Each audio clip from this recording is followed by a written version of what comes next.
avsnitt. Vi står nämligen här i Köpenhamn på Villa Copenhagen och vi ska träffa en person som är som proffs på hud. Hon är sjuksköterska, hon utbildar andra inom ämnet och hon har även sina egna sociala kanaler. Häng med upp nu så går vi in till Zainab.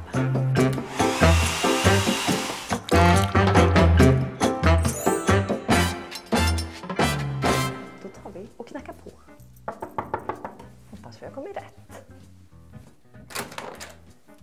Hej! Välkommen! Gud vad trevligt! Alltså jag har sett fram emot det här avsnittet så mycket. Häng med.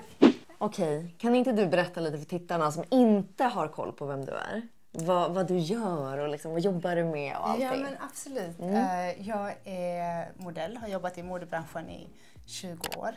Jag är också sjuksköterska och specialist i sårvård egentligen. Så jag är så nördig när det kommer till hud. Och även melaninrik hud, mörk hud. Man har ju inte så mycket kunskaper om det. Så att, jag har fördjupat mig i det och så undervisar jag sjukvårdspersonal men också allmän folkbildar. Började du som modell? Var det liksom det första du gjorde? Hur gammal var du då? Jag var runt 20 och jag har varit i den här branschen lite mer än 20 år. Hur gammal är du? Jag är 43. Alltså, jag ska bli 44 i augusti. Alltså det är din hy som ljuger tänkte jag säga. Man blir lurad. Man blir lurad. Men så att det är... Men när utbildade du till sjuksköterska? Jag var, hur gammal var jag? Jag var 24 ungefär. Så att jag gjorde allt det här parallellt. Modellandet och sjuksköterskeyrket har jag gjort nu i över 20 år. Vad var din tanke när du började då med sjuksköterska? Vad var tanken att du skulle göra?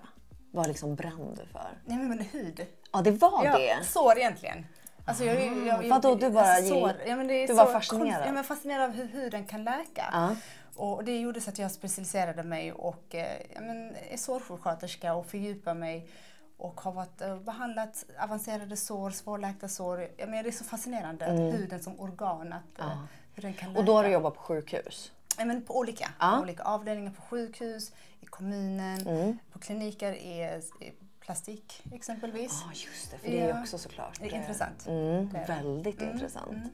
Och hur började liksom din resa? För idag så jobbar du ju även med dina sociala kanaler. Ja men precis. Hur kom du in där? Jag kom ju in där för att jag alltid haft problem med akne och hyperpigmentering. Tidigt, runt 14, när jag var runt 14-15 års åldern. Man hade inga kunskaper då och även nu om hur det här med pigmentförändringar. Jag förstod inte att varje gång jag fick akne så fick jag mörka fläckar på ansiktet. Jag blev insatt på stark akneläkemedel och jag sökte kunskap själv och det gjorde att jag brann för det här och ville verkligen skapa en plattform där jag folkbildar just om, främst till melaninrik hud då. Upplevde du att kunskapen saknades just för melaninrik hud inom det ämnet? Eller var det liksom overall? Overall. Allt som jag lärde mig på sjuksköterskeprogrammet, allting som visades var på ljushud, så här, rodnad, inflammation.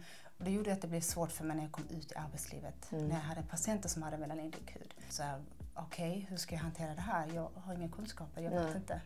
Och nu på Instagram så utbildar du ju också, gör mycket utbildande grejer. Och sen så föreläser du? Jag föreläser, eller hur? ja men precis. Jag föreläser på olika lärosäten, på Karolinska bland annat, för sjuksköterskestudenter och specialistsjuksköterskor, läkarstudenter. Så att jag föreläser, Och är det huden som är fokus hela tiden? Ja men precis, huden och hur hud och kommor kan se ut på melaninrik hud och öka kunskapen om jämlik vård egentligen. Att man ska kunna söka vård och få en patientsäker, rättvis vård. Det som händer är att när man inte har kunskaper om det här, det är att patienter som har melaninrik hud får sen diagnos, utebliven behandling och ökad sjuklighet, dödlighet. Beroende på vad det är för hud och kommer. Och det är en så sjuk grej. Alltså att det är, vi är liksom så långt fram ändå att det fortfarande är sån... Precis. Men jobbar du någonting inom sjukvården idag själv? Jag jobbar inte kliniskt, men jag jobbar ju som utbildningsansvarig på strategisk avdelning, kompetenscentrum i kommunen i Malmö.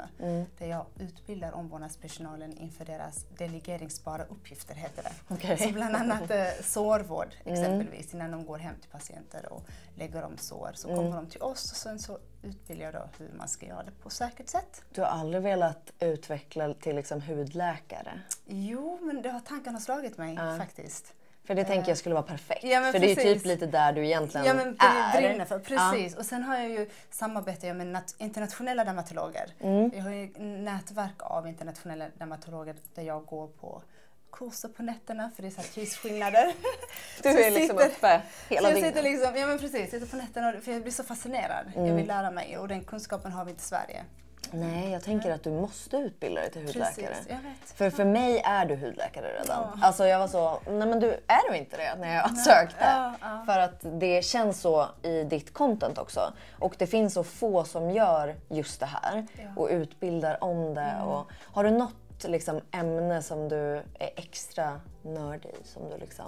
Ja, men generellt i allt när det kommer till hudvårdsprodukter. För min plattform är väldigt evidensbaserad. Eftersom jag är sjuksköterska så kan jag inte bara dela vad som helst. Och jag ger råd. Det går ju också emot, jag har ju en yrkestitel så som jag måste värna om. Och, så jag kan inte bara dela vad som helst. Men använda den här produkten utan jag nördar mig in i oavsett vad det är och ge de bästa råden eller tips. Eftersom det ger ju också legitimitet när man har förtroende för allmänheten eftersom det står att jag är sjuksköterska. Så att, ja, jag är väldigt så försiktig. Vad är dina största skillnader som du har mött nu när du har träffat mycket patienter och så vidare just med hudvård för melaninrik hud? Alltså vad man ska tänka på eller hur man liksom ska leta rätt? Ja men precis. Men jag har fått enorm respons av allmänheten men också inom sjukvården.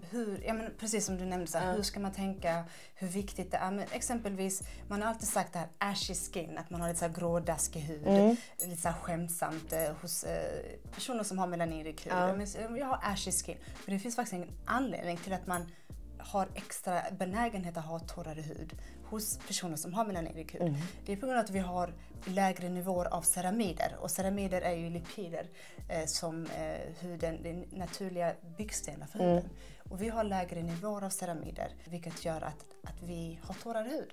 Och det blir ännu värre på vintern. Så att det finns och det är därför den blir lite så askig i tonen. Ja men precis, exakt. Och då behöver man mer moisture. Mer moisture, exakt. Och framförallt ceramider. Gud, det är så spännande. Ja, men verkligen. Jag är så intresserad av att se vad du har. För jag vet ju, du har ju så mycket produkter. Ja, jag har ju det. Ja, jag tänker, ska vi börja kolla in på lite hudvård? Yes, det gör vi. Gud vad kul. Ja. Okej, alltså det här är det här din rutin? Ja, men du testar jag testar ju en hel del. Och det här är ju, jag har mycket mer än så. Jag tänker att jag har tagit fram godbiten. Ja, men godbiten. Ja, precis. Jag förstår. Men det är ju så när man testar mycket grejer såklart. Ja. Man byter ju ut och man testar och så fastnar man för vissa grejer. Men precis. Och jag bloggar ju för Damernas Värld och deras skönhetsexpert så att jag får ju en hel del produkter. Och jag sitter i panellistan också så att jag får ju en hel del produkter som jag testar och utvärderar och recenserar så att Gud vad kul. Okej, jag tänker att vi liksom börjar någonstans på rengöring kanske. Att vi går liksom steg för steg. Men då gör vi det. Eftersom jag står på Treutonin som är receptbelagd A-vitamin. Det är liksom den starkaste, den mest potenta A-vitamin. Och det som händer är att då får man inte använda inget annat. Det var väldigt en mild rengöring, återfuktande ansiktskräm för det torkar ut huden. Man kan få fjällar och huden kan bli irriterad. Så att, men används det här för akne? Jag använder den här för akne, hyperpigmentering, cellförnyelse. Det finns ju så mycket fördelar att använda A-vitamin. Det finns ju olika typer av A-vitamin. A-vitamin är en sån bred paraply, namn på olika sorter. Så vi har ju retinol, kosmetisk retinol som vi köper i butikerna. Det är steg 1 om man har aldrig använt retinol annars. Och retinol, det finns så mycket fördelar. Det är mot akne, cellförnyelse, fina linjer. Det är topp som jag alltid rekommenderar till alla. Om man tål det, inte alla som tål. För det känns som att det också är ett sånt bevisat som verkligen gör skillnad. Alltså, ja, som det kan finns så mycket någonting. forskning. Det finns enorm forskning kring det, retinol eller A-vitamin. Otroligt mycket fördelar. Hur liksom reder man ut för alla som sitter där hemma och är förvirrade? Att så här, vart ska jag ens börja? Det heter retinal, retinol, alltså precis. vad är skillnaderna och hur börjar man själv där hemma? Ja, men har man aldrig börjat med A-vitamin så börjar med retinol eller retinal. Så retinol, det är olika steg innan de konverteras till då det potenta. Så att börja med retinol, men retinal är faktiskt snällare. Den har ju också 11 gånger mer effekt än retinol. Mer kraftfull men ändå snäll. Så att retinal är jättebra. Och jag har faktiskt retinal här från Murad. Som är inkapslad. Den är fantastisk. Den heter Retinal Rescout Overnight Treatment. Så det är som en overnight mask eller? Ja, men som kräm som man använder. Och den är inkapslad, den är snäll samtidigt som den är kraftfull. Så det är 11 gånger starkare än vanlig retinol så att säga. Men ändå snäll. Och den här behöver man då bygga upp successivt, så man inte kör det varje kväll. Nej, men precis. Och det är oavsett retinol eller A-vitamin. Så jag brukar tipsa 1 till 2 gånger i veckan. Och då när du använder A-vitamin ska du inte exfoliera huden, utan det är din exfoliering. Och med det menar jag, vad har jag nu här? En mycket favorit apropå exfoliering. Mandelsyra från Paula's Choice. Det här är inte den klassiska. Nej. För det är ju BHA känner nog många igen, för det har man ju sett. Exakt. Men det här är alltså mandelsyra och lactic acid. Mjölksyra. Precis. Det här är ju fantastiskt för den som har känslig hy. Mandelsyra är mycket snäll, den har större molekyler så den tränger inte lika snabbt som exempelvis glykolsyra. Så, och den här kombinationen med mjölksyra, så det är både fuktgivande och den är också antiinflammatorisk om man har liksom akne. Så är den här för det minns jag när jag fick liksom ett skov med akne. Då gick jag just på salong och gjorde mandelsyra just för att den var antiinflammatorisk. Precis. Bra tips med den där. Men då ska de här inte användas tillsammans. Nej, men precis. Absolut inte. Och är man van att använda retinol eller retinal, då kan man kombinera men inte samma rutin. Nej.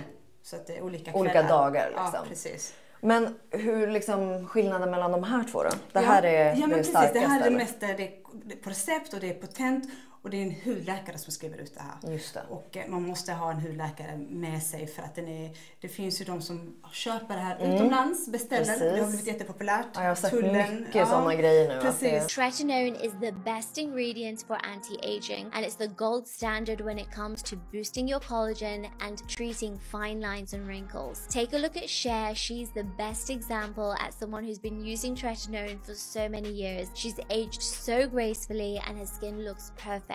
Det har ju varit rapport nu nyligen om att tullen stoppar enorma mängder av tretinoin från utomlands. Och det skadar hudbarriären. Man kan få bestående skador, man kan få dermatit. Det händer så mycket med huden så har man... Nej, så att man ska verkligen få... Och bygga upp hud, det här har tagit mig nästan flera år för att ens kunna använda tretinoin. Och jag har ändå använt Deferin till exempel. Men hur eller vilka får det här utskrivet? Alltså kan vem som? Vem som kan få ut. Man behöver inte ha akne för att det ska skrivas ut eller så? Nej, utan du kan ju prata med din hudläkare. Jag har ju hyperpigmentering så att jag har ju använt retinal och ser inte effekten och då bedömde min hudläkare, men då tar vi nästa steg och din hud är ändå van för de här. Och när du använder så här starka grejer, nu när det liksom går mot sommar och så, hur gör du då? Jag kan fortfarande använda den, men man måste vara otroligt noga med solkräm. Det handlar om att återapplicera varannan timme. Jag har keps eller solhatt så att man inte direkt exponerar huden för solen eller UV-strålar. Och sen då rengöringen. Här har jag en mild, det här är faktiskt, den heter Effeclar Isobio. Den har jag aldrig sett. Nej, det är faktiskt främst för de som står på akneläkemedel. Det här är specifikt för akneläkemedel. Är det just för att när man äter sån aknemedicin till exempel blir man ju snustorr? Exakt, uttorkande. Så det här är väldigt mild rengöring som är återfuktande och stärker hudbarriären. Så det finns både i ansiktskräm också. Så att den här serien är fantastisk om man har jättebra. Även unga liksom, tonåringar som står på akneläkemedel. Gud vad smart. Det är många som frågar vad man kan kombinera ju med sin aknemedicin till exempel. Precis. Kul! Det här, nu blev jag inspirerad och börja våga. Jag är väldigt rädd för A-vitamin. Ja, men jag förstår det. Men jag tror många är det. Alltså för att man inte riktigt vet vad man ska göra fel. L'Oréal Paris har faktiskt retinol som är sjukt bra. Den är snäll men effektiv. Men nu jag har inte den här, jag har peptider här. Men nu när jag såg märket här. Det här tycker jag är så roligt med dig också, för att du har ju verkligen mycket som är lite mer budget. Alltså du har inte bara de här superdyra varumärkena. Nu ska vi ta och djupdyka i vilket serum man ska välja. Och den här delen av videon är ett samarbete tillsammans med L'Oréal Paris. Och vi ska börja med en av mina serumfavoriter som är deras Revitalift. Det här är ju ett återfuktande serum med bland annat hyaluronsyra och glycerin som återfuktar på djupet. Ni har sett mig lyfta det här flera gånger, Krippa använder det också. Och det finns ett härligt ögonserum i samma serie som har såna här kalla kulor som man applicerar på. Men det här är verkligen ett toppenserum för alla just för att det är så återfuktande. Sen så har vi peptidserumet som Zainab nämner i videon här. Och det här är det perfekta multiserumet. För det här innehåller peptider, hyaluronsyra, C-vitamin. Är också så lätt i konsistensen, sjunker in bra, plumpar huden, jobbar på fina linjer. Ja men verkligen ett så här toppenserum som har mycket av allt i sig.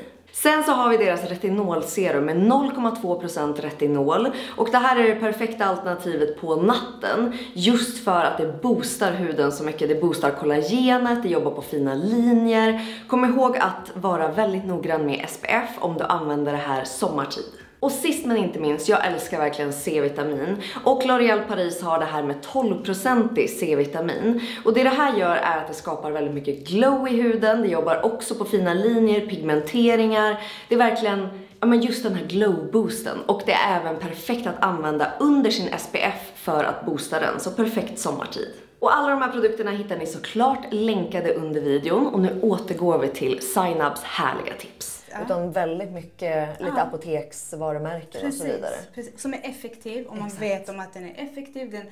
Man vet att det är mycket forskning bakom och sen kan alla ha råd. Är du väldigt nördig då att du nördar ner dig i ingredienser? Ja. Men då är det ju extra kul för då vet man ju att när man ser något hos dig att man är så här, då är den bra. Då vet man att det är bra grejer. Exakt. Okej, så där har vi rengöringen. Och hur jobbar du liksom serum då? Ja men precis, och då på morgonen så är det för mig förebygga och skydda, säger jag alltid. Förebygga och skydda mot UV-skador, miljöförändring, allt det här som man exponeras och attackeras för när man går ut för hemifrån. Och då använder jag vitamin C-serum och peptider. Men jag använder inte det jag kan använda, det beror på vad man har för C-vitamin. För att det finns vissa peptider. Precis, då ska jag visa. Då använder jag SkinCeuticals. Ja. Och den älskar. Den är dyr, men det är 20 års forskning. Ja. Det är verkligen effekt. Det är effekt. Och jag blev introducerad av min hudläkare för 14 år sedan. Så att, det är många år sedan. Så att, så jag är väldigt, när det kommer till SkinCeuticals är jag lojal. För det är verkligen mycket forskning bakom. Det liksom. Precis, och här finns peptider också. Som började ju liksom 2025 största. Det här är väl ett av deras nyaste eller? Det här P-tox. Precis, och den är faktiskt. Det var den som de beskrev lite som botox på flaska. Ja men precis, och den är helt slut. Så de är helt tomma. Så jag kan inte visa. Ja men precis. Det är så här att den stimulerar kollagenproduktionen. Och kollagenproduktionen är ju viktig för huden. När vi blir äldre så reduceras kollagenproduktionen efter 25-årsåldern. Och det är det som gör att man får lite så här saggy, som man kallar lite, att huden lite så här faller lite, precis. Och det ger en stadga och liksom, boostar kollagenproduktionen. Det finns så mycket fördelar med att använda peptider. Så jag använder vitamin C och peptider på morgonen. Och sen så använder jag ansiktskräm som jag tror jag är inne på min 10:e. Jag älskar också den där. Nej, men alltså det här är ju... funkar det där då, för det är också peptider. Och du kan använda peptider och peptider eller? Ja, det var en jättebra fråga. Min hud är van vid det. Det är jättebra. Det är inte alla som klarar av. Nej. Så att är man helt ny så använder vanlig återfuktande kräm. Precis. Och är man lite mer avancerad så funkar den här. Och den här är så bra. Ja. Men kommer du även använda den till sommaren? Ja, för den är ju ganska tjock. Ja men vet du, den är inte så... nu använder jag ju... Men är den inte lite? Kan du ta ut lite på ditt finger? Ja, alltså nu använder jag ju också... den är inte så tjock. Nej, den kanske inte är det. Jag känner på den där. Nej, den är inte så tjock egentligen. Nej, inte alls. Och eftersom jag använder treutenin som är så uttorkande. Då behöver du också Då lite. behöver jag. Och då säger så, alltså den är så... Den blir så fin. Den är så fin på huden. Men du har även några andra återfuktande grejer där. Ja men precis, jag har lite favoriter här. Jag har från Kiehl's som är fantastisk. Har du testat den här? Nej, aldrig. De har ju 24 timmars om man har lite mer torrare hud. Och så är den här för om man har lite mer oljig. Så den här är då för lite fetare hy eller? Precis. Eller för lite akne? Ja, det behöver inte vara akne men lite mer om man har lite mer fetare. Du ser den. Oj, vad trevlig. Alltså den här. Alltså sån här konsistens. Du ser. Men den här kan ju Det är bli... som vatten. Ja, oj vad trevlig den var. Så det här är perfekt när det är varma dagar. När det är varmt och så... Tänk den här i kylen och bara... Precis, exakt. Gud vad härlig. Och sen har jag också älskar Charlotte Tilbury. Kul! Jag vet. För det kan jag tänka mig att många, alltså en förutfattad mening med just sminkbrands eller det som bygger på något sminkväg. Den här är otroligt återfuktande. Om man får en sån jättefin glow på huden. Den är nästan tom. För att det finns ju en som är fetare än den här också. Precis. Är det Magic Cream? Den finns ju. Men sen tror jag de har nattkräm också som är ännu fetare. Precis. Och den här heter Magic Water Cream. Så det finns en Magic Cream och så Water Cream. Den jag använder Water Cream lite mer så man har lite mer fet kombinerad hud. Du får en fantastisk glow den här. Ja, och den funkar så Den funkar. Jag vill smink. Ja, är du duktig med ögonkrämer också? Jag ser ganska många. Ja, min favorit. Den är ju, nu är vi inne på lyxa lite här. Ja, det är värt den. Ja, liksom så här, nu är liksom... Den är nästan helt slut. Det här är Skin City Post. Den är så bra för det är återfuktande. Huden är väldigt tunn under ögonen och ju äldre vi blir, vi får ju de här fina linjerna oavsett, det är inte det. Men det här ger mycket fukt. Otroligt fukt och man jobbar också med fina linjer. Så den är fantastisk den här. Och makeupen sitter så fint. Så den kan du köra både morgon och kväll? Ja men precis, morgon och kväll. Sen finns det ju den här Banana Bright Eye Cream. Har du testat den? Gillar. Den är jättebra. Ja, för den är ju lite, vad säger man, ljusreflekterande. Precis. Vi kikar in i den här. Ska jag säga. Den är ju gul. Precis, men den blir liksom bara... Ja precis, och så får man så jättefin glow under. Den är jättefin. Den där måste ju trolla bort lite mörkheter. Ja men precis, mörka ringar under ögonen. Sen har jag, apropå mörka ringar under ögonen, den här. Aha, vad är det här? Det här är retinol för ögonen. Oj, vad spännande. Den är så snäll och så oparfumerad och jag tycker den är så bra. From number 7. Jag vet. Jag har typ inte testat något. Nej. Jag fick faktiskt den skickad till mig, panellistan för Damernas Värld, för några år sedan. Jag tänkte, men gud, så har jag börjat köpa den. Liksom vissa fastnar man för. Och den där kör man då kvällstid. Ja, men precis. Är den så snäll så att man till slut kan köra den varje kväll? Ja, exakt. Men då får man jobba upp. Så börja 1-2 gånger i veckan. Och sen. Men då räcker det inte bara med den. Då får man applicera återfuktande ögonkräm efter när man använder retinol. Just det. Det får man inte glömma, så det är inte bara den. Just det, för då blir det för torrt. Precis. Just det. Och sen så, nu så skyddar vi huden. Nu har jag liksom använt förebyggande, det är vitamin C eller peptider, och då skyddar vi huden med solkräm. Och det är otroligt viktigt för att det är bortkastade med pengar om man inte använder solkräm. För det är väl det som skapar rynkor mest, liksom, eller förstör huden. Ja, men förskadar huden. Solskador, pigmentförändringar, allt det här. Så att även om du har de dyraste, bästa hudvårdsprodukterna men du inte är konsekvent med solkräm, så kastar du pengarna ifrån. Upplever du att det är en myt med melaninrik hud att många tänker så här, behöver inte använda solskydd lika mycket? Jag är så glad att du ställer frågan. För jag tänker det själv att det är så. Ja, men det är det. Det är en myt som jag försöker verkligen slå hål på, att alla behöver solkräm oavsett vad man har för hudfärg. Det är ingen som är immun mot UV-skador. Det vill säga att ingen är immun mot UV-skador. Vi får pigmentförändringar. Det är det som är vårt största bekymmer av UV-strålar. Men man kan också få hudcancer. Även om det är ovanligt på melaninrik hud. Exakt. Är den melaninrika huden mycket mer tålig för UV-strålarna? Jättebra fråga. Och nej, det är det inte. Nej. Utan att när man får, det finns olika typer av hudcancer, men det är vanligare att man får hudcancer på icke solexponerade områden, det vill säga inte på ansiktet som man vanligtvis ser hos personer som har ljus hud, utan man kan hitta det på nagelbädden, handflator, fotsulor, och man vet inte varför. Och då upptäcker man, eftersom allmänheten och framförallt sjukvårdspersonalen tror att personer som melaninrik hud inte får hudcancer, så upptäcks det sent när det har spridit sig. Så det finns faktiskt statistik, framförallt i USA, där 5 års överlevnaden av melanom är 65% hos svarta och 91% hos vita.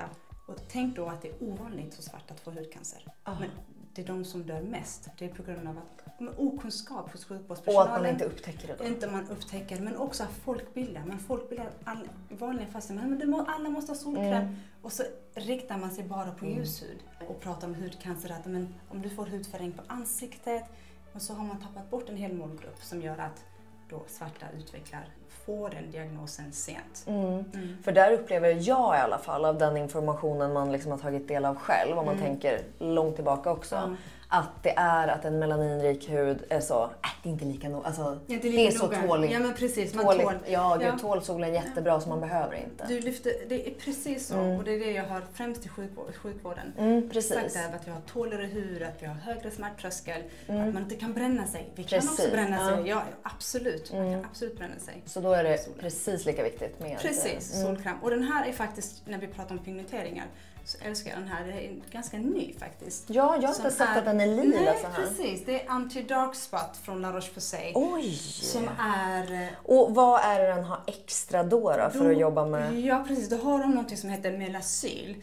Som är ett ämne då som ska jobba med pigmenteringar. Så det är ju deras största nu. Och de har ju haft forskning över 20 år i det här ingrediensen Melasyl. Då har de även i den här. Så jag var faktiskt i Paris på deras hudläkarkongress med La Roche-Posay när hudläkare från hela världen kom dit när de skulle introducera det här serumet, Melabit serum, som de har forskat i 17-18 år. Otroligt mycket forskning där man har forskat på olika hudtoner globalt över hela världen, där man har tagit melasma exempelvis, hyperpigmentering på grund av akne, olika typer av hyperpigmenteringar och testat det här och kliniskt bevisat att det reduceras. Jättespännande. Så nu Hur ofta kan man använda den där? Morgon och kväll. Okej. Så det kan man göra om man har pigmentering. Kombination med den här. Så det är perfekt. Och det är ju... Vad använder du för SPF på kroppen? Är du lika duktig där? Att du liksom... Ja, men det är jag. Det är så typiskt, nu har jag inte det här. Nej, men vi kan klippa in en bit. Jag är otroligt noga med överallt egentligen. Och nu när det bara blir så här jättevarmt man är ute, så smörja. Och vad har du för favorit då? Det är en budget som hela min familj använder, och det är från La Roche-Posay. Den är ganska stor. Den är lite större än den här. Den här tog jag med för att visa också det här. Nu när man ska resa iväg, jag ska ju till Nice snart. Och då, just det här är en after sun. Precis, lite så här svalkande. Ta hand om huden. Och, de har gjort otroliga förpackningar känns det som. Vad är det här för? Jag vet. Mycket smidigare än alla tjocka korkar. Otroligt återfuktande när man har varit ute en hel dag. Liksom. Och den är svalkande också.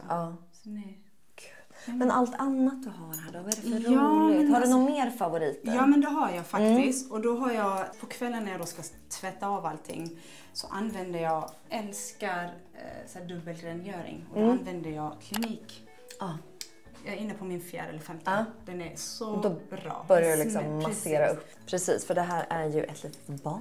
Precis, man ska inte använda vatten utan direkt på huden och så masserar man och huden, allting bara smälter. Så om man har makeup eller solkräm.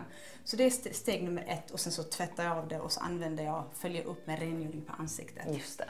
Sen har jag en annan som är också så här barn från 50 som också är jättebra. Den har inte jag testat. Så att den är också jättebra. Det är en sån. Sen har jag någonting annat som toner. Jag vet att det här, ska man använda toner eller ska man inte använda, är det nödvändigt? Den här är fantastisk. Det här innehåller rismjölk eller vad man ska säga och ceramider. Det är otroligt återfuktande men också jobbar med pigmenteringar. Man får en sån jättefin glow. Älskar den, använder den morgon och kväll. Så använder jag det, följer upp direkt efter jag har rengjort ansiktet. Och så plaska på. Är det just den här risgrejen som jobbar med pigmenteringar? Ja, men precis. Och sen ceramider som bygger med hudbarriären. Så den plaskar och så man får så otroligt återfuktande. Jag har testat mycket K-beauty, men den här är det bästa. Enligt mig i alla fall. Så den här... Inte testat? Nej, det borde jag göra. Sen har jag faktiskt Idris Elbas fru Sabrina. Hon skickar till mig, de har ett eget märke ju. Vad är det här då? De har de utvecklar det och det är faktiskt fantastiskt. De utvecklar eget märke när de såg att behoven för melaninrik hud var väldigt snäv i England. Så de startade något som heter Sable Labs som är då, för pigmentförändringar är ju vanligt på melaninrik hud, så de har en hel serie. Så de skickade hem till mig lite produkter som jag har testat. De går tillbaka till Afrika, de pratar väldigt mycket om att använda ingredienser som kommer från Afrika, som jobbar med pigmenteringar och vitamin C-serum. Jättespännande. Faktiskt. Är det just den pigmenteringsbiten som är den största när man jobbar med då hudvård för melaninrik hud? Precis, och det är ju på grund av att vi har lättare att utveckla pigmenteringar så fort det blir irritation, om jag river mig eller om jag hudskada på huden, inflammation. Det gör att melanocyterna, celler som producerar pigmentet melanin, det triggas igång otroligt lätt. Så det räcker med en liten irritation, hudskada, inflammation, vad det än är på huden, så får man hyperpigmentering. Så det är mycket större risk på en melaninrik hud än om man gör det på en vit? Precis. Och det är därför för det är inte samma? Nej, alltså det är för att melanocyterna, de triggas igång, och man vet inte varför. De triggas igång mycket lättare att producera mer pigment, mer melanin. Och det är därför jag alltid råder att om du ska gå in och göra ansiktsbehandling på kliniker, så var väldigt försiktig och gå till en som har erfarenhet, en hudterapeut som har erfarenhet, så de inte sätter igång en behandling och så får du, för det var det som hände mig för 6 år sedan. Jag gjorde en behandling som heter Green Peel, där jag hade mycket akne och så sa man det här är perfekt för dig, och jag frågade henne, har du testat det på melaninrik hud? Ja, det har jag. Slutade med att jag fick pigmenteringar över hela ansiktet. Det gjorde att jag inte kunde jobba som modell på 2-3 år. Jag kunde inte göra någonting. Det var traumatiskt faktiskt. Det var hela ditt jobb bara så? Ja, men allt. Precis. Och det känns som en väldigt okunskap, tänker jag. Att inte många vet just det, att det skapar mycket lättare. Jag tänker det är jätteviktigt då när man går och vill göra någon sån ansiktsbehandling och tänker så här, men gud, det här är grejen nu. Ja, så måste man ändå eller kolla laser. Ja, exakt. Laser har man också sett att det inte funkar på alla hudtoner. Där personer som har melaninrik hud har fått brännskador och har fått hyperpigmentering, mörka fläckar, eller ljusa fläckar. Så det var en tjej som skickade till mig, det är så fruktansvärt. Där hon gjorde laserbehandling på ansiktet och så kunde man se där det hade varit. Ja, ärr över hela ansiktet med såna här, där själva apparaten har suttit. Hela ansiktet. Det är så jäkla viktigt att gå och kolla upp. Så det är det ju alltid, men jag tänker det är extra viktigt. Sen har jag Cicaplast nu när det börjar bli sommar, och det här är såna SOS-barn som alla råder att ha, hela familjen. Det är om man råkar bränna sig, vilket man inte ska göra, alltså man får brännskada då, eller solbränna pratar jag om. Eller vanlig brännskada. Eller om man blir biten av mycket bett och det kliar. Cicaplast är skitbra. Ja, det är så sjukt för den funkar ju på allt. Så fort man får någon liten prick så är man där med den och det är liksom hjälper verkligen. Ja, eller om man har genomgått laserbehandling exempelvis för att liksom stärka huden. Den är jättebra. Och har du någon annan tips? För det får jag ibland frågan in på kanalen. Just med ärr. Vad ska man använda för att jobba bort de här ärren? Silikontejp. Så har man liksom genomgått, vi säger att man har gått igenom kejsarsnitt eller operation eller fått ett snitt eller själv har skadat sig och fått ett ärr. Så det som är viktigt är att när huden är intakt, då ska man börja med silikon. För det gör att den dämpar, se till så att det är den här överproduktionen av kollagenet som gör att man kan få den här upphöjda ärr. Den jobbar emot, så att direkt sätt på silikongel eller plåster. Jag har fina bilder före och efter som jag har hjälpt personer som har fått en kollega till mig som har opererat här, så säger men fortsätt direkt. Det har läkt så fint. Man kan inte ens se snittet. Kan man även göra i ansiktet? För alltså om man gör illa sig eller jag tänker akne eller nej? Alltså akne kan du ta i. Det finns ju andra sätt också. Det kan vara komplement. Men akne är ju, där måste man gå in på olika sätt. Det handlar om retinol exempelvis, eller A-vitamin, exfoliering, solkräm. Så det är olika sätt som man ska angripa. Så det räcker inte bara ett serum eller en produkt, utan man angriper det på olika håll. För att kunna men just om man får ett sår, typ att man kan... Precis, om man cyklar och skadar sig och ramlar så kan man använda silikon. Men alltså din hud nu ser ju otroligt jämn ut. Ja, men tack. Det har den inte alltid gjort, eller? Nej, det har det inte. Nej. Vi måste lägga in om du har några bilder. Ja, men jag har faktiskt på min melanin där jag visar liksom hur min hud ser ut tidigare. Och då har du verkligen fått jobba? Ja, och det är ju tack vare retinol, exfoliering, solkräm på olika sätt. Och det tar tid. Man måste ha tålamod när det kommer till akne. Hur länge kommer du gå på den här? Alltså jag kommer... 39. Jag kommer alltid gå på den. Aha. Den är jätte... Alltså det är som retinol. Ja, men det är som retinol. Det är en hur ofta kör du den här? Jag kör den varannan kväll. Och sen så kommer jag trappa upp till varje kväll. Så, men då använder du inget annat då den kvällen? Nej men precis, det är bara återfuktande. Återfuktande och den här toner. Shit, hardcore alltså. Och sen har jag lite mask. Ja men precis. Har du testat den här solkrämen? Ja, det är ultralätt. Alltså den är så fin. Som ett serum typ. Den är jättefin, älskar den här. Och sen så har jag mask, när vi pratar om lite mask, Paula's Choice, den här Radiance. Har du sett på den här? Nej.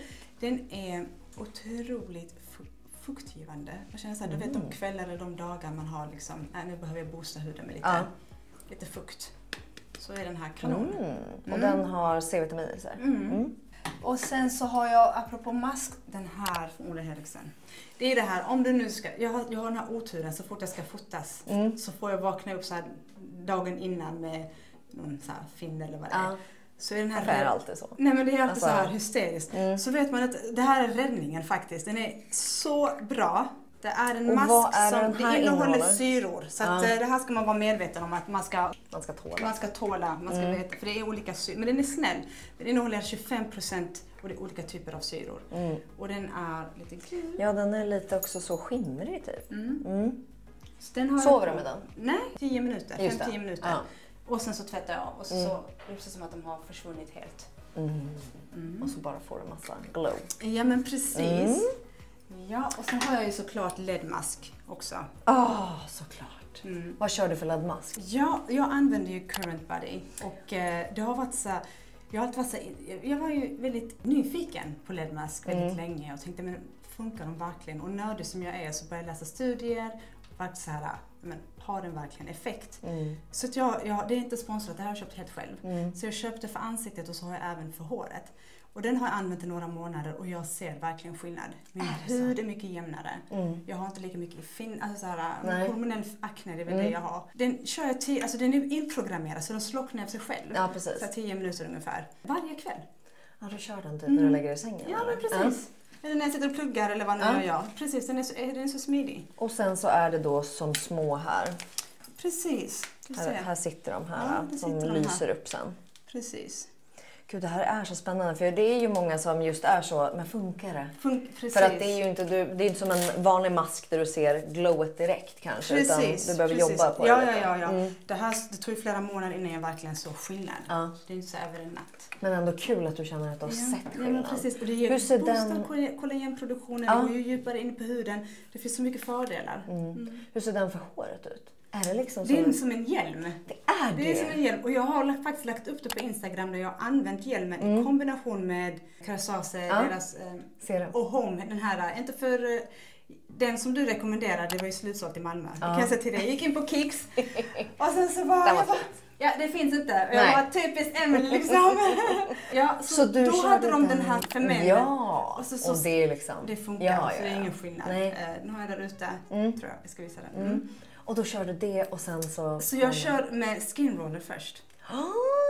Vi ska ju övergå till hår nu. Nu ska vi gå över till hår så jag ska visa. Vi tar oss dit. Ja.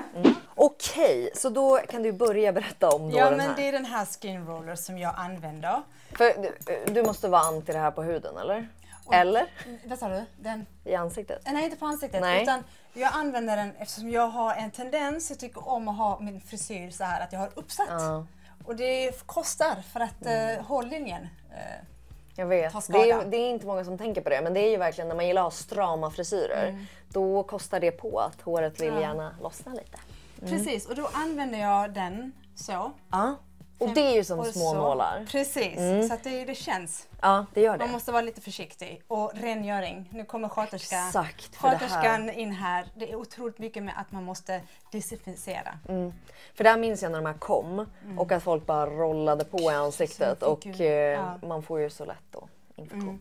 Så den använder jag först. Och sen när jag har gjort det så använder jag Alltså jag har ju testade Minoxidil. Det köper man på apoteket. Just det, är det där receptfritt? Receptfritt för att stimulera hårväxt. Det finns olika styrkor. Det finns en styrka för kvinnor som är lite mer lägre styrka och så är det här för män. Just det. Men det är ingen skillnad egentligen. Kvinnor kan också använda den. Det som är att du får bara, man måste vara noga. Jag använder faktiskt sminkborste.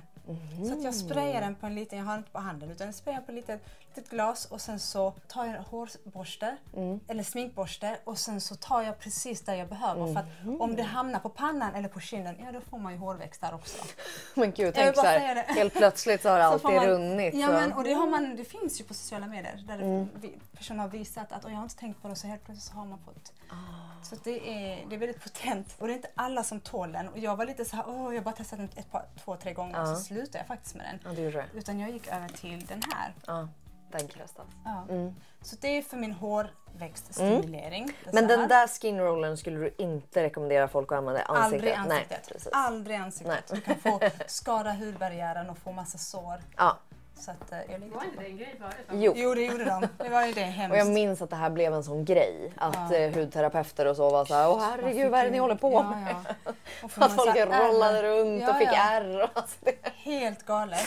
Spårade ur liksom. Och sen så eftersom jag har ju texturerat hår, jag och mina döttrar. Ja. Så då använder vi faktiskt lite, den här är från L'Oreal som heter Curl Expression. Hela deras serie. Så ni som är där ute som har texturerat hår. Den här är fantastisk. Vi har shampoo och balsam. De har en hel serie som innehåller glycerin, urea, olika ingredienser som verkligen ger så mycket fukt och definierar lockarna. Har dina döttrar lika lockigt? Precis, det har de. Så att den här är väldigt populär hemma hos oss. Sen använder vi den här också som är från Curl Wow. Ja. Den är också jättebra. Hela serien är faktiskt fantastisk för... Hur tycker du, om du tänker tillbaka liksom, till när du var 20 då, hur kunskapen var kring texturerat hår? Nej, ingenting. Nej.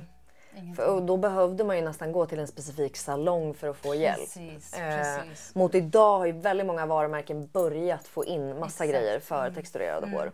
Så idag så finns det ju mycket mer kunskap och kanaler man kan följa och så vidare. Men jag kan tänka mig för 20-25 år sedan att man stod där och bara, vad ska jag använda? Man ska använda håret vara torrt och ja men precis som du säger. Så det finns ju jättemycket. Fenty Beauty släppte ju precis en hel hårserie. Som är så bra. Den är verkligen, de skickade hem till mig för några månader sedan innan den kom ut på marknaden och jag fick testa och mina döttrar testade den. Det är så mycket fukt och det är så genomtänkt. Det är så genomtänkt och bra och så jag kan verkligen tipsa Fenty Beauties. Sen älskar jag också faktiskt, en gång i veckan så kör jag med den här. För att få att liksom rensa upp riktigt ordentligt med den här Peptid Prep. På 18 och det har du också rekommenderat. Så det var faktiskt via dig som jag kände att jag måste vara tvungen att testa. Och även det här. Och även kvartan. Precis. Roligt. Så det är jättebra. För det jag upplever med alla texturerade hår, om man inte gör väldigt mycket slingor och bleker det, så är det ju främst fukten. Alltså man behöver fukt och man behöver smörja håret. Ja. Men om man bleker det såklart, då behöver man kanske ännu mer såna här stärkande grejer. Precis. Men sen sol och allt skadar ju håret. Liksom. Såklart. Och sen älskar jag, det är inte ofta jag plattar mitt hår, men när jag väl gör det. Det måste ta timmar. Det tar timmar. Det är en process. Det är så mycket. Ja men precis, och då använder jag den här Wow. De har tydligen olika, det förstod jag inte från för början. det här är extra strength. Ja. Så den är perfekt för ditt hår. Precis, och så finns det en för lockigt hår också. Ja, precis. Alltså jag blir men den ska framhäva lockarna. Okej, framhäva lockarna. För det är många som har köpt den och så tänker de att de ska föna ut. För jag köpte båda två hemma och tänkte jag, men vad bra att du... Så det är den här jag använder när jag ska platta mitt hår. Och det får sån fin... det är sån glans. Alltså sån glans. Och sen så tar jag den här direkt efter. Den är otrolig. För att ge det ännu mer glans. Ännu mer glans. Så de här två älskar jag verkligen. Och sen har Kerastase har också en serie för curl som jag älskar. Hur gör du, hur stylar du håret liksom? Det här tvättar du ju och så. Vad gör du när du kliver ut ur duschen? Nej men då använder jag mask, eller så leave-in conditioner har jag jättemycket. Sen beror det på vad det är för frisyr och vad det är för styling jag har. Använder du mycket gels eller vilken typ av liksom stylingprodukt gillar du för att få upp lockarna? Då använder jag från Fenty Beauty tycker jag om. De har jättefin gel som verkligen är återfuktande. Nu är inte allt det här mitt hår, det är extensions. Är det? Ja. Va? Ja. Jag har ju så här mer aftertexturerat hår som är ganska stort. Så att, så det här är faktiskt extensions. Allt är extensions? Nej, kombinerat. Ja. Så det är kombinerat. Flätat in eller? Ja, men flätat och clips liksom. Så att jag har clips här. Aha. Ja, det är clips. Vadå, här. du bara plockar ut dem sen? Ja, men precis. Men gud, jag är helt i chock. Jag bara, jaha. Ja, så att det här är känner jag liksom när jag känner att jag inte orkar lägga ner så mycket tid på mitt eget hår. Just bara det. liksom snabbt få en uppsättning. Så är det här. Men och annars får du då ditt hår liksom mycket större eftersom att det är så små texturer. Precis. Och då använder jag gel då för att framhäva lockarna. Men det här löshåret, behöver du styla det väldigt mycket? Eller är det lite så här? Nej, men jag använder de produkterna faktiskt som jag använder till mitt hår. Så att tvätta och fixa. Ja. Väldigt fint. Ja, men tack. Och också att det är texturerat redan. Eller hur? Det är inte så vanligt ju. Nej. Ja, vad kul. Så här är liksom hårrutinen. Hårrutinen, precis. Och tjejerna, kör du typ samma på dem? Hur gamla är de? 12 och 6. Så att min äldsta har ju sin egen rutin. Hon älskar ju sen 50. Så har hon faktiskt, jag har inte med mig, men 11. Ja, precis. 11 de är också väldigt bra. Jättefin. Och sen är det, på henne så funkar Marianilla. Vi har olika texturerat hår. Ja, jag förstår. Så att Marianilla funkar, hon älskar, det funkar på henne. Hon har ju sån curl-serie också som är jättebra. Men min yngsta dotter och jag har lite mer små texturerat hår. Och för oss, vi behöver ännu mer återfuktande produkter. Men det behöver min äldsta också. Men jag är väldigt nöjd med de här, framförallt den här serien. Ja. Gud vad roligt, vilket bra tips. Den här har jag faktiskt inte tittat på. De här har jag sett mycket av. Så den här är liksom, den är fantastisk. Jättebra tips. Kramar du upp lockarna eller gör du såna finger curls? Ja, finger curls. Ja, precis. Det är ju liksom en hel värld och en hel process när man om man liksom orkar göra det så att man ska liksom framhäva allting. Men du, vi har lite body här också när vi sitter här. Vi har lite body. Och vad använder vi på bodyn då? Ja, men alltså, tycker du här att det är någon skillnad om man har melaninrik hud eller om man har liksom en vit hud? Vad man skulle välja för kroppsprodukter? Ja, det är faktiskt en jättebra fråga. Det är ju det här att vi har mer benägenhet att ha torrare hud. Så vi behöver ju fukt. Vi behöver mer ceramider i dem. Och apropå ceramider så har ju, om man säger budget, det här från apoteket, det är från CeraVe, det är forskning bakom. Det passar alla hudtyper. Man har ju kanske lite mer känslig hud exempelvis. Den här är för hela familjen. Den är nästan helt tom. Den är fantastisk. Den är verkligen så här fuktgivande. Otroligt fuktgivande. Så den använder vi hela familjen. Sen älskar jag nu när man börjar poppa på sig klänningar och blir så här glow. Så brukar jag använda den här oljan. Alltså den är jag måste känna lite. Alltså den är så fin. Den är så fin. Nu kommer det. Gud, den är så tunn. Den är så tunn, ja. Man får vara lite snabb. För att andra oljor brukar ju kunna bli lite fetoljiga nästan. Precis. Men den här blir inte det. Den doftar så gott också. Den här liksom får man ha när man har lite klänning, liksom lite glow. Men hudvård för kroppen, då älskar jag denna här. Men också om man exfolierar, för det är inte bara ansiktet utan kroppen också. Då Paula's Choice, den här BHA Body som är jättebra. Det exfolierar huden och sen så direkt efter så använder jag just det. Precis. Hur jobbar man om man då har fått lite ärr på kroppen eller liksom förändringar? Hur kan man jobba med något med hudvården för att... Och det du använder på ansiktet exempelvis, azelinsyra är jättebra om man har pigment.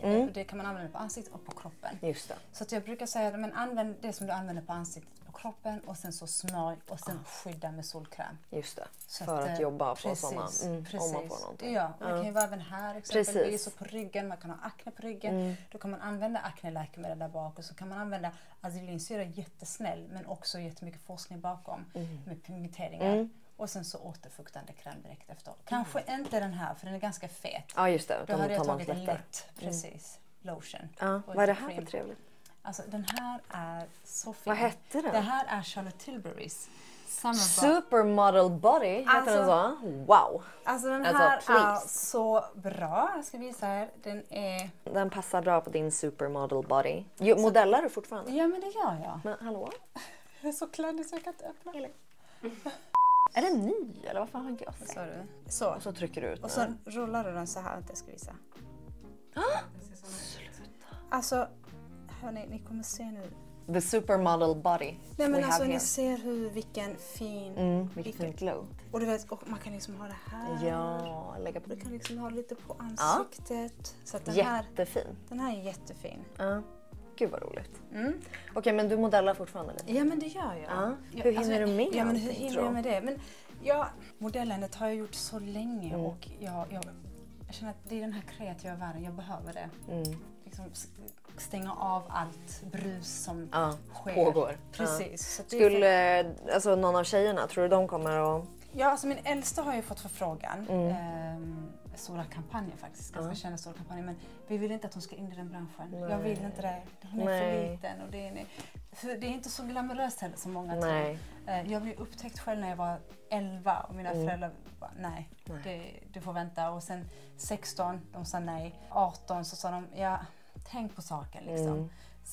Sen valde jag själv när jag var lite över 20 och jag är väldigt nöjd med det. Att jag började ganska sent för att det är kul, det händer så mycket, man får resa och det är den kreativa världen men det finns också en baksida. Verkligen. Upplevde du mycket av den baksidan? Ja men det finns och det måste man, jag är väldigt öppen med. Jag är väldigt ärlig med det här att det är inte alltid så glamoröst. Är man ung, 14, 15, 16, de tar mått på det. Det är det här konstanta, det här ytliga, att man är inte mer en galge egentligen. Nej, du är bara en produkt för dem. Alltså, de är så, aha, du är för tjock, du måste bli det här. Alltså, de bryr sig inte om att det är en människa där som det är en galge och så tar de mått på höfter och överallt och säger att men kunden, kan du ta nya mått? Vad har du för storlek nu? Så att jag känner att nej, det är ingen värld som jag vill introducera mina flickor. Nej, jag fattar verkligen det. Det är nog med hela liksom, sociala medier och allt annat de exponeras av ändå. Liksom. Precis. Sen tycker jag det är skitkul att stå framför kameran. Man går in i en roll och man försvinner. Liksom. Jag tycker det är jättegivande. Men det finns också en baksida som man måste prata om. Ja. Men ganska tryggt när man blir, ju äldre man blir. Ju äldre man blir, precis. För då vet man sitt eget värde också. Precis, och man kan liksom göra det man bara tycker är kul. Ja, och man kan säga nej också. Och det har jag sagt många gånger. Att, och när jag framförallt bodde i New York ett par år och jobbade helt som modell för många år sedan. Och då kunde de säga, men du, då hade jag storlek och sen, vad hade 34 och så ville de att jag skulle ha size zero. Det finns inte en size zero i Sverige. Och jag bara, men nej. Det här är inte för mig. Nej, och då är det skönt att kunna säga det. För man har ju hört riktigt sjuka historier om folk som har varit modeller. Alltså där de gör så mycket galna saker. Du, jag tänkte vi ska hoppa in på ditt smink. Smink, Okej, smink. Smink. Är det något du brinner för? Älskar.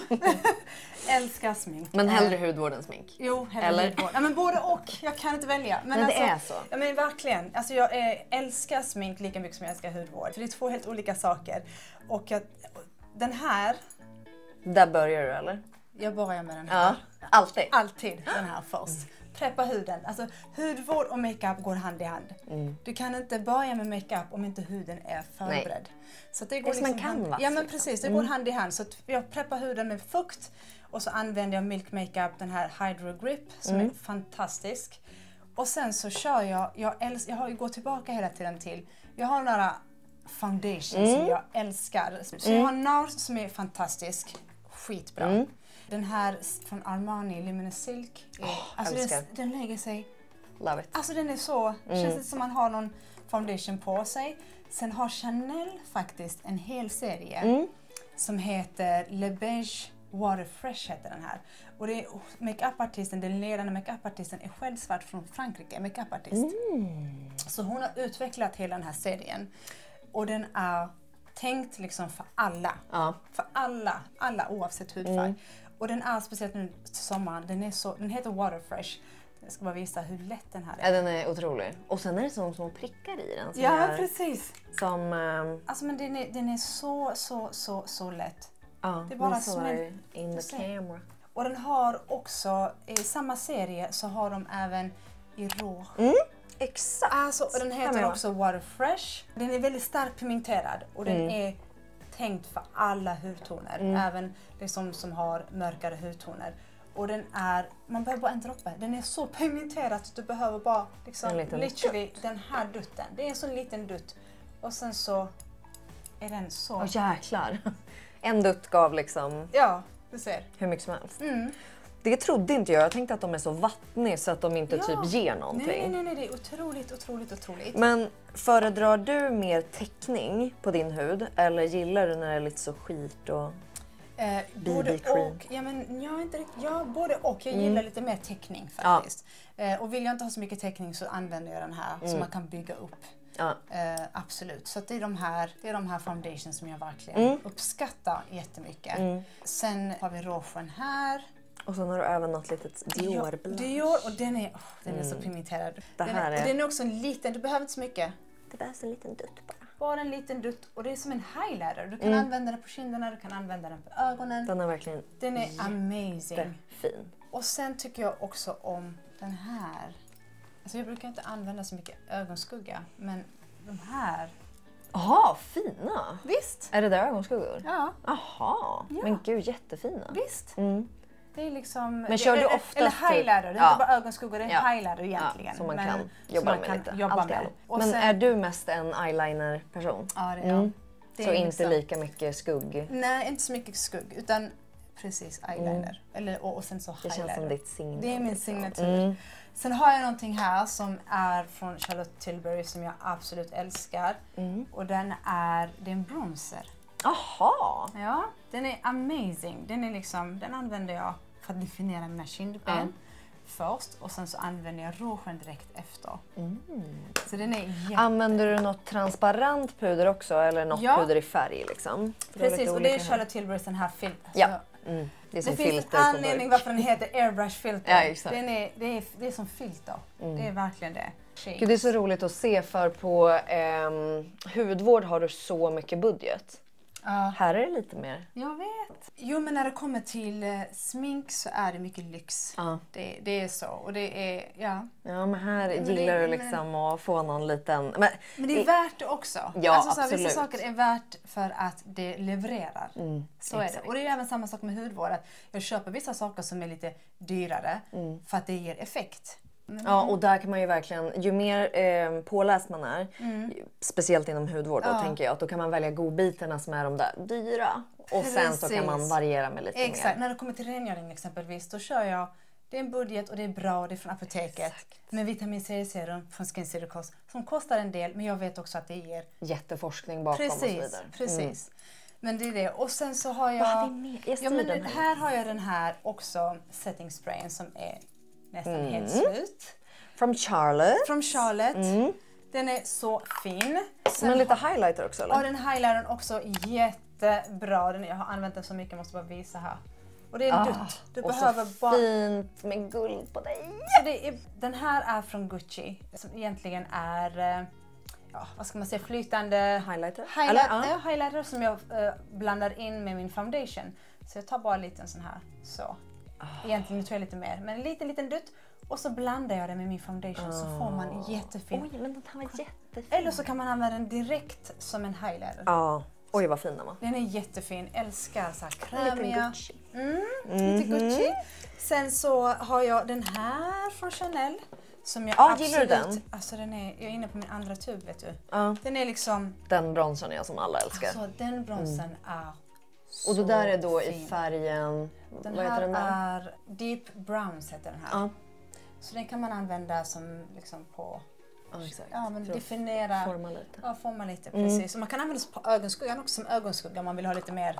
Jag älskar faktiskt att använda bronser som ögonskugga. Visst? För jag tycker det bara ger lite form. Lite form. Är det här ögonskuggor? Nej, alltså det är liksom highlight. På mig är det som highlighter. Det är inte så mycket för att...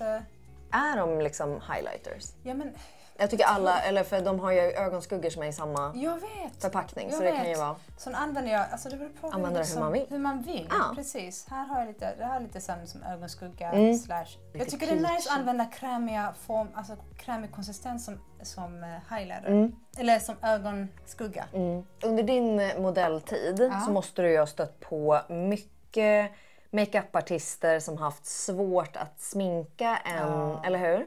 En mörkare hy. För att jag upplever själv att det är en grej som har varit svårt genom åren. Har du några sådana grejer som är de vanligaste misstagen? Ja, men absolut. Och det är som sitter i fortfarande än idag, även jag har varit i den branschen 20 år, att Jag har alltid foundation, jag har alltid puder i min väska. För att jag vet inte vad som väntar. Nej. Eftersom jag är mer van vid att man inte har rätt foundation för mig. Att jag blir nästan grådaskig. Exakt, just det där grådaskiga. Och även hårvårdsprodukter. Så jag liksom, min väska är alltid full med saker. När jag går till ett jobb, ja men det är trist, det är det ju. För att när man blir bokad för ett jobb och så kommer man dit och så, så tar man för vana, men du kan säkert fixa det. Ja. Det är lite tråkigt. Men är det men just det har en förändring. Med foundation? Är det är den foundations som, och puder framförallt. Foundation och puder, och så vet man inte hur man ska fixa mitt hår. Nej, då står de där och jag så. Så säger men jag fixar det själv för att jag är så van vid det, men det är ju egentligen... Det är helt galet. Jag vet. Men det sker en förändring vill jag dock säga. Det finns fler och fler makeupartister som tar ett ansvar och som ser till så att och utbildar sig. Och utbildar sig och liksom tar för givet att man går till ett jobb egentligen. Och där måste man kunna, är man makeupartist så ska man kunna... Ja gud, vem som, hur som. Alltså, vem som, och inte stå där men jag har bara en mörk foundation som ska passa alla hudtoner. Eller alla mörkare hudtoner. Nej exakt, för det är ju helt sjukt. Precis. Men där tänker jag också att mycket sminkvarumärken börjar gå mot en bättre tid. För i början tycker jag mer att MAC var väl de som var störst. På liksom hade mycket olika shades och ett bra tänk. Liksom. Men att nu börjar det faktiskt komma in mer och mer. Ja men precis som Chanel exempelvis. Jag har liksom aldrig köpt det innan för ett par år sedan. Och nu bara, gud, jag älskar hela serien. Men det är också det här tänket, vem som är med och utvecklar. Det behövs inkludering, de som är bakom. Inte bara de som står i butiken och säljer, utan nej, och inte bara att man tar en modell bara för att vara inkluderande. Precis, att det är så, exakt. Oj, nu måste vi vara det så vi tar en modell. Utan att man faktiskt jobbar bakom med inkludering. Och det är det viktigaste, för då har man en intuition på att verkligen förändra. Att hur ser det ut i rummet? Vi som är med och bestämmer och utvecklar produkter. Är det mångfald? Exakt. Det räcker inte som du säger bara ta en modell. Nej, men nu är vi så här, precis. Nu har vi en modell, så har vi paketerat oss bra här. Utan att och sen har jag också varit med om att man har använt en annan foundation på mig. För att de har inte. Jag gjorde en kampanj, smink på varumärke, ganska känd. Sverige faktiskt. Så skulle jag marknadsföra deras foundation, men de använde en annan foundation på mig. För de hade inte. Men det är så fult. Man bara... men alltså... Men nej, då får ni fan inte utnyttja och vara inkluderande. Nej, men jag blir så chockad. Jag blir så här, okej, så ska jag då använda mitt ansikte för att marknadsföra er produkt. För att ni ska vara inkluderande. Precis, och det ska se bra ut. Funkar inte för mig så att ni var tvungna att använda någon annans. Då är ni ju inte inkluderande. Nej, så jag drog mig faktiskt ur det sista. Jag sa till min agent, jag kan inte stå bakom det här. Jag vet. Jag hoppas verkligen också. Att det förändras. Du, vad kör du på? Är det här fransar? Det här är mascara som jag återgår hela tiden till. Jag testar ju produkter och mascara hela tiden. Men den här levererar varenda gång. Och då testar jag. Böjer du dina fransar? Eller jag böjer mina fransar och sen använder jag den här. Det var faktiskt en trick som makeupartist som lärde mig att man ska värma med... Ja, fön. Föna, precis. Och sen böja och sen så...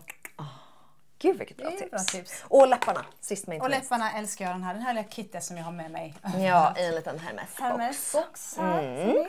Och sen är det 3 olika shades beroende på hur jag känner. Här är det ju den här färgen som är så fin. Gillar du att ha lite mer färg eller? Nej, alltså vet du, jag är mycket så här 90s. Jag gillar mörkare. Men de här 2 är mina absolut favoriter. Snyggt på dig.